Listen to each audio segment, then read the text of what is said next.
Criaturas nocturnas, estamos ya en la conclusión de Screen Diego, el Short Film Festival acaba de concluir.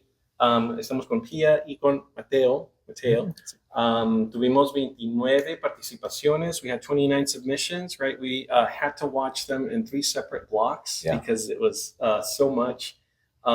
Let's talk about the films.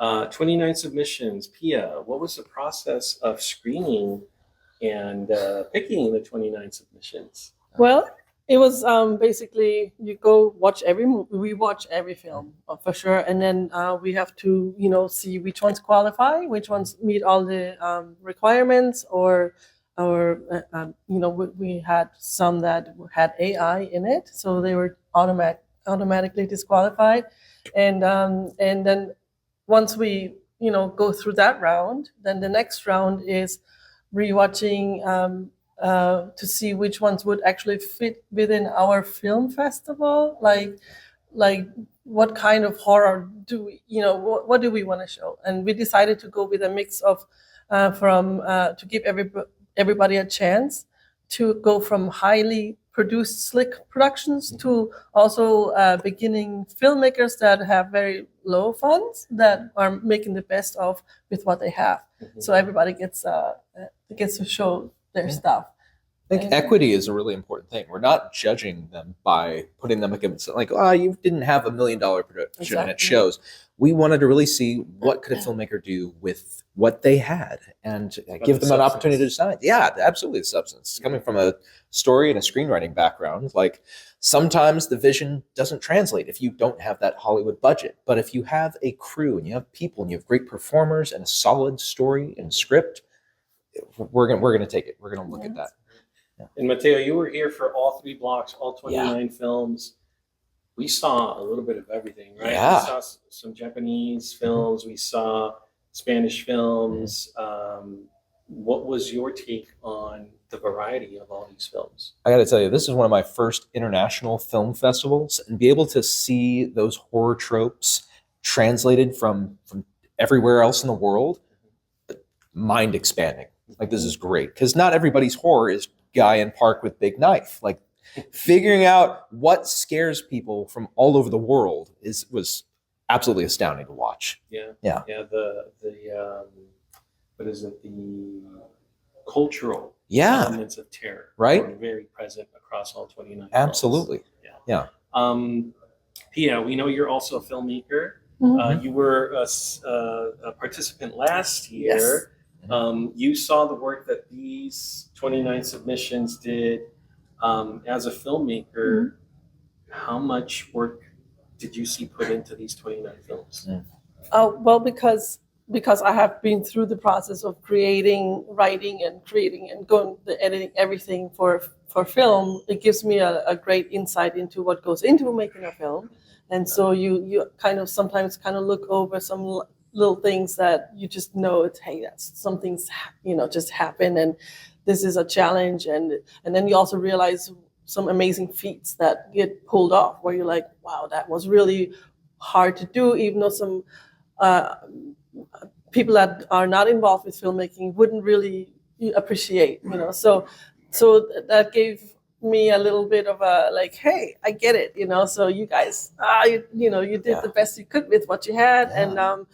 And I feel for filmmakers because I realized, I was on the other side. And so I know what it's like. I feel like it's always great to encourage people to keep going, do their thing, and put out their voice, and be creative, and try not to fit in, do your own thing. Just, so that's what I was trying to promote with the films that we wound up selecting, that we just don't care what country was from, and what we had animated shorts, we had black and white shorts, we had shorts that were filmed on cell phones, we had shorts that were filmed on high value, like really expensive cameras, and so we don't care. We just want to see something creative and interesting, and we're proud that we wound up having at least 9 or 10 international films from other countries too. Yeah. And our best director and our best short film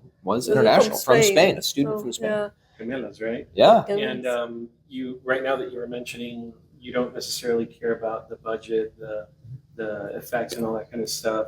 Another thing that I guess wasn't necessarily a requirement was like expertise, right? Seniority in making films, because Carla Rodriguez is still a student of film. Yeah. She couldn't make it because she's still taking In classes. Spain, yeah. So that's awesome, right? To see that young people are superbly talented in filmmaking, maybe without having a long storyline of filmmaking. And like you said, it's a good encouragement to have them be recognized so that they keep making films. And who knows, we might have another Guillermo del Toro. Exactly. Yeah. Yes. Oh my God, that would be something. Yeah. So. And we don't want to have like, I'm sure there is some program that could have made our jobs easier, some kind of algorithm. It's just like, look for this and make sure that these filters are set and if the camera, but we don't want to do that. We want to have an opportunity for everybody, no matter your skill level, age, experience, to have your voice heard. And I think that's really important in this particular media landscape. It was really fun to kind of. Yeah, and it was fun. The only agonizing part was trying to figure out how to award, like how do you do that? Because how do you rate art? You know, and that is really hard. Yeah, we could just like keep making categories, but at one point we do have to like, we got to make the tough decisions. But I think we, critics. Yeah, you got to be critics. And then we saw the best director, best short film, but it wasn't the only awards that went to Carla Rodriguez with Gemelas. You had best production design, and then some other categories. They were all recognized. Unfortunately, some people weren't able to make it, so that they're going to get their certificates mailed. You just mentioned possibly expanding the list of categories. Possibly. We'll have to see. How it goes next year. I guess it depends on the number of submissions too, right? Absolutely. That could definitely open up the landscape of like what gets picked for an award. But great turnout, 29 submissions compared to last year. Do you remember? It was like seven or eight. So we hope to see more, and we do too. Maybe we separate the watch parties in like a 4-block segment or something like that. But well, if this Scream Diego, the plan is if it grows bigger and we have more funds, that maybe we can have the screenings in an actual movie theater. That would be nice.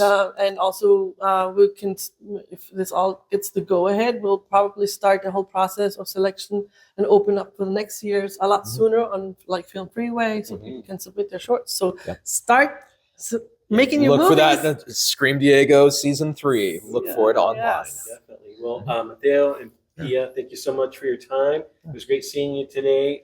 You kept the room lively and going. Yeah, with thank you. Yeah. Stuff and Pia checking in every once in a while, and then the award ceremony concluding. The submissions was great. Seeing the cast or supporting cast for Butch was also pretty cool. They did so good. We hope to see this again and see Yes, we do too. It'll be back for sure. Yeah, we had fun with it, and we hope people enjoyed themselves and had a great time. And we hope to see you all next year. Yeah, definitely. We'll be here. And thank you for doing this. No problem. Anytime. All right. Thank you.